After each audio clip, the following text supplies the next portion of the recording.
24장은 이제 바울의 3차 변명, 벨릭스 총독에게 주를 증거하는 이야기죠. 자, 첫 번째는 이스라엘 백성들에게 증거했고요. 두 번째에 공회에서 증거했습니다.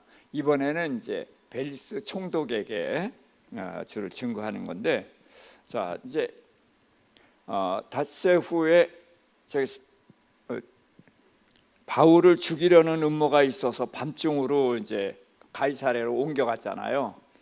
그래서 이제 닷새 후에 그걸 이제 뒤늦게 이 대제사장과 장로들이 알은 거예요. 그래서 변호사 더둘로라는 변호사를 데리고서 함께 총독 앞에서 바울을 고발을 합니다. 그러니까 가이사랴로 내려온 겁니다. 예루살렘에서. 자, 그러면서 그들이 고소를 하는데, 이 고소하는 말을 한번 살펴보고 또 바울이 변명하는 말을 보자는 거예요. 여기서 뭐 고소하는 내용이 중요한 것이 아니라 고소할 때의 그들의 자세, 또 바울이 변명할 때의 자세, 그것은 우리에게 굉장히 중요한 것 같아요. 그래서 그 부분을 생각하면서 제가 대략 설명을 드리겠습니다. 벨릭스 각하여, 우리가 당신을 힘입어 태평을 누리고 당신의 선견으로 여러 가지로 개선된 것을 크게 감사하나이다. 우리가 당신을 생각하여 대강 여짜옵나니 관용하여 들으시기를 바랍니다. 그러면서 서론을 길게 합니다. 누구 얘기를 하냐면 당신이에요. 자, 총독에게 벨릭스 각하여, 그러면서 그를 최대한 높여주고요. 당신을 힘입어 우리가 태평을 누리고, 그리고 당신의 선견으로 인해서 여러 가지 개선된 것을 감사합니다. 그래서 이 총독을 한없이 높여주는 거예요. 그러면서 우리가 이제 우리 일 때문에 총독을 괴롭히는 거잖아요. 그러니까 당신을 생각해서 대강 여쭈옵나니 관용하여 들어주시길 바랍니다. 이렇게 당신을 위해서 한없이 높여주고 용건을 이제 그 다음에 얘기를 하는 것입니다. 그러면서 이 사람은 천하 유대인을 소욕해 하는 전염병 같은 자. 자, 전염병의 특징이 뭐예요? 우선은 병이니까 사람을 해롭게 하는 것이죠. 해롭게 하는 것이고, 그 다음에 이 전염병은 급격히 확산이 된단 말이에요. 그러니까 예수 믿는 기독교가 급격히 확산되는 것을 전염병이다, 이렇게 생각을 한 거고, 이들은 사망에서 생명으로 옮겨지고 구원을 얻는 것을, 이게 마치 이제 살자가 죽은 자가 되는 것처럼 이제 거꾸로 해서 전염병이라는 표현을 했습니다. 그러면서 나사렛 이단의 우두머리다. 사실은 바울이 우두머리가 아니라 우두머리는 베드로죠. 그러나 베드로는 이방인 쪽에는 복음을 전한 일이 거의 없단 말이에요. 제1호로 백부장 고넬료에게 복음을 전했지만 그것도 베드로가 전했다고 할 수가 없고 성령이 시켜서 한 거니까요. 그래서 이방인 사도인 이 바울을 나사렛 이단의 우두머리, 이렇게 이야기합니다. 그러면서 그가 성전을 더럽혀서 잡아왔으니까 친히 신문하시면은 우리가 고발하는 일이 무엇인지 알 수 있나이다 라고 이야기하고, 또 유대인들이 이제 여기 이 말이 옳다 하고 주장을 했습니다. 자, 그랬더니 이제 바울이 변명을 하거든요. 이 바울의 변명하는 이야기를 좀 이렇게 살펴보자고요. 바울이 이 민족을 잘 아는 재판장께 기꺼이 변명을 하나이다. 그래서 각하라는 말을 안 써요. 당신은 총독으로 와 있는지 여러 해가 됐기 때문에 우리 민족에 대해서 잘 아는 사람이다. 그러니까 당신은 우리에 대해서 잘 알기 때문에 저들이 고소한 것과 내가 변명하는 것을 분별할 능력이 있다 없다? 있다. 그래서 기꺼이 당신 앞에서 변명을 합니다. 이렇게 얘기를 해주는 거예요. 그러고선 더 이상 그를 높이거나 이런 이야기가 전혀 없어요. 그러니까 지금 제사장들이 고소를 할 때에는 벨릭스를 한없이 높입니다. 그래서 그를 높이는 이유가 뭐예요? 그의 마음을 얻어서 그가 우리 편이 돼주기를 원하는 거란 말이에요. 그러나 바울은 그가 내 편이 되기를 원하는 게 없어요. 하나님의 편에서 당신은 우리를 잘 아니까, 재판관의 자격이 있으니까 내가 당신한테 변명하겠다, 그렇게 아주 간단하게 이야기하고 쭉 얘기를 하는데, 내가 예루살렘에 예배하러 온 지가 12일밖에 안 됐다. 그러니까 이들이 고소하는 뭐 그런 일을 할 겨를이 없었다, 시간이 없었다. 그걸 딱 먼저 얘기하고, 내가 성전이나 회당이나 또는 시중에서 나를 내가 고발당할 일을 한 일이 없다. 그래서 그들이 고발하는 것을 아주 간단하게 설명을 해요. 그러나 당신한테 내가 고백할 게 있습니다 라고 하는데, 이거는 그들이 고소하는 내용이 아니에요. 이게 바울입니다. 바울은 자기를 변명하기 위해서는 나는 죄 없다, 무죄다, 그것만 간단하게 설명을 하고, 그러나 난 고백할 것이 있다. 그래서 여기서 이제 바울이 나는 이제 그런 게 들어가는데, 그들이 이단이라 하는 도를 따라서 우리 조상의 하나님을 섬기고, 자, 그들이 이단이라고 하지만 우리 조상의 하나님을 섬기는 데는 전혀 다르지 않다, 그런 얘기예요. 또 율법과 선지자의 글을 다 믿으며, 그러니까 나는 유대인으로서 하나도 문제가 없다, 그 얘기를 하는 거예요. 그들이 기다리는 소망, 곧 의인과 악인의 부활이 있으리라 하는 그 소망을 나도 가지고 있다. 그러니까 이단이다 아니다? 아니다 그거예요. 너희나 나나 똑같다. 여호와 하나님을 섬기고, 또 여호와 하나님께서 주신 율법과 선지자, 성경을 다 믿고, 그 다음에 성경이 하는 얘기가 뭐예요? 하늘나라 이야기거든요. 그 하늘나라에 대한 소망을 내가 가지고 있다. 근데 어떻게 가느냐? 부활로 간다는 거예요. 의인과 악인의 부활이 있으리라. 그래서 우리가 부활하면은 의인만을 생각하는데, 악인도 부활이 있다는 걸 놓치면 안 되는 거예요. 그래서 악인이 이제 살아나죠. 그래가지고 지옥 가는 것을 뭐라고 표현해요? 그것을 그게 둘째 사망인 거예요. 그래서 우리는 첫째 사망은 있고 둘째 사망이 없어요. 그러나 믿지 않는 자들은 둘째 사망이 있단 말이에요. 이제 여기서 갈라지는 거예요. 그래서 부활을 믿는다. 자, 그러면서 하나님과 사람에 대하여 내가 항상 양심의 거리낌이 없기를 힘써왔다. 그렇다고 해서 나는 깨끗하다, 그렇게 말을 안 해요. 하나님 앞에 부끄러움이 없기를 위해서 힘써왔다는 거죠. 왜? 우리는 사람이 죄인이기 때문에 내가 100% 깨끗하다라고 누구도 보장할 수가 없다는 거예요. 그러니까 바울은 이런 말을 할 때도 이렇게 말을 한다는 거예요. 그러니까 우리가 이런 걸 통해서 내 결백을 주장할 때도 나 결백해, 이렇게 말하면 안 된다는 거죠. 나는 어떻게 살았다고요? 양심의 거리낌이 없기를 항상 힘썼다. 근데 양심의 기준이 뭐예요? 하나님과 사람 앞에서.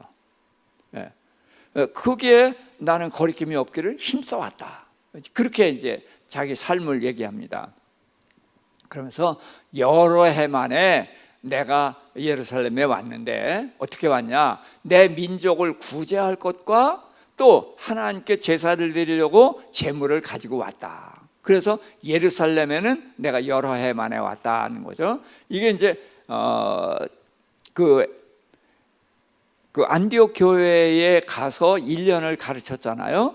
그러고서 흉년이 들었을 때 그 도우러 그 구제물을 가지고 왔었잖아요. 그러고서 누구 데리고 갔어요?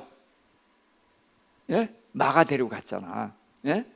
이런 스토리는 놓치면 안 돼요. 그래서 마가 데리고 갔었고, 지금 이제 두 번째 온 거란 말이에요. 두 번째가 아니다. 두 번째는 무엇 때문에 왔죠? 할례 때문에, 할례 논쟁 때문에 그 문제를 가지고 왔었죠. 그게 두 번째고, 이게 이제 세 번째 온 거란 말이에요. 이제 그래서 여러 해 만에 내 민족에 구제할 것을 가지고 왔다. 그리고 하나님 앞에 내가 제사를 드리려고 왔다. 그리고 내가 결례를 행했고, 바울이 머리를 깎았잖아요. 왜 머리 깎았어요? 하나님 앞에 서운한 것이 있어서. 그리고 이제 또 예루살렘 교회에서 얘기했잖아요. 당신처럼 서운한 사람들이 있으니까 같이 당신이 그 제물도 드리고 또 정결할 때 머리 깎고 이러는 것을 당신 돈으로 해서 그렇게 해달라. 그러면은 당신이 전혀 문제가 없다는 것을 이제 알게 될 거다라고 했는데, 그대로는 바울은 그대로 했지만 결과는 그렇게 안 됐죠. 자, 그러면서 성전에 있는 것을 그들이 봤다. 왜? 내가 성전에서 결례를 하고 예물도 드리고 그랬으니까 그들이 봤다. 그런데 그들이 나를 반대할 만한 뭔 일이 있으면은 당신께 와서 고발을 하면 되고, 또 내가 공회 앞에서 옳지 않은 것을 보았는가 말하게 하라. 나는 이들이 고소할 만한 그런 일을 한 일이 전혀 없다. 그러면서 마지막에 뭐라고 했냐면, 내가 죽은 자의 부활 때문에 신문을 받는다, 이 소리만 했을 뿐이다. 이게 뭐예요?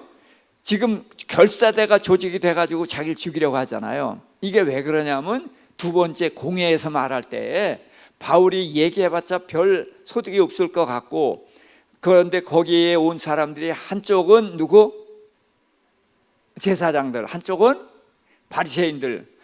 그러니까 바울이 그걸 보고서 나는 바리새인이다 그러면서 이제 부활 얘기를 했단 말이에요. 그랬더니 그것 때문에 지네들끼리 싸웠잖아요. 그러니까 그때 나는 죽은 자의 부활 얘기한 것밖에 없다. 그런데 그게 내가 죽을 죄냐? 이제 그 얘기를 하는 거예요. 그것 때문에 너희가 결사대 조직하고 그러는데 그게 말이 되느냐? 그렇게 이야기를 하는 것이죠. 자, 그래서 이제 바울의 그 변명을 들은 벨릭스가 이 도를 잘 알고 있단 말이에요. 그러니까 바울이 그랬잖아요. 당신 여러 해 있어서 우리를 잘 안다, 우리 민족을 잘 안다. 그러니까 잘 아니까 그게 고소하는 내용과 바울의 말을 듣고 이미 판단은 섰겠죠. 어떻게 판단했겠어요? 무죄. 그걸 판단은 섰단 말이에요. 자, 그런데 거기서 무죄 선고를 안 합니다. 그러면서 천부장 루시아가 오거든 처결하리라 그랬단 말이에요. 그러면 이제 천부장 루시아가 왔을 거 아니에요. 그러면은 처결을 해야 되는데, 처결을 했어요, 안 했어요? 판결을 내렸어요, 안 내렸어요? 안 내려요. 예. 이게 이제 문제인 거죠. 그러면서도 이제 바울에게 자유를 주고 친구들이 보살펴 주도록 이제 그렇게 다 허락을 합니다. 그러고서 이제 수일 후에 벨릭스가 이제 두루실라와 함께 와서 바울을 개인적으로 바울을 찾아온 거예요. 근데 두루실라가 누구겠어요? 아내죠. 예. 근데 왜 아내 이름을 썼을까? 참 신기하죠. 아니, 총독 아내 이름을 왜 썼나? 그런데 이 두루실라라는 여인이 이제 누구냐 하면은, 이게 헤롯 왕조가 있잖아요, 지금. 그렇죠? 헤롯이 왕이 돼가지고 그 다음에 계속 그 아들들이 대대로 지금 왕을 해먹고 있거든요. 그런데 헤롯이 잘생겼든지 아니면 헤롯이 이쁜 아내를 택했는지 모르지만 그 딸들이 아주 절세 미인인 거예요. 그래서 이 두루실라도 헤롯의 딸이에요. 그런데 딸인데 어떻게 됐냐면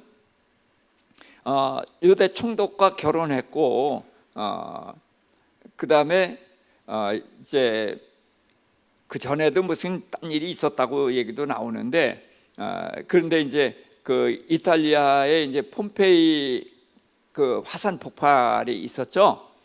그때에 이제 죽었다. 뭐 이렇게 이 여인에 대한 기록이 있어요. 그러니까 왕녀니까, 왕의 딸 공주니까, 그래서 이름이 이렇게 나온 것 같아요. 그래서 이제 두루실라와 함께 바울을 찾아온 거예요. 그러고서 이제 함께 와서 그리스도 예수를 믿는 도에 대해서 듣겠다, 그렇게 얘기를 하는 거예요. 자, 그러면은 저 같으면 어떻게, 여러분 같으면 어떻게 전해야 돼요? 어떻게 해서든지 벨릭스가 믿게 전해야 되죠. 그렇죠. 근데 바울은 이상하게 글을 그렇게 안 해요.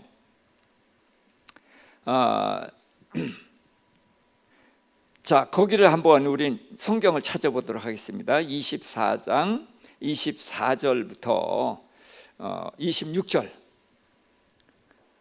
수일 후에 벨릭스가 그 안에 유대 여자 드루실라와 함께 와서 바울을 불러 그리스도 예수 믿는 도를 듣거늘 바울이 의와 절제와 장차 오는 심판을 강론하니 벨릭스가 두려워하여 대답하되 지금은 가라, 내가 틈이 있으면 너를 부리리라 하고 동시에 또 바울에게서 돈을 받을까 바라는 거로 더 자주 불러 같이 이야기하더라.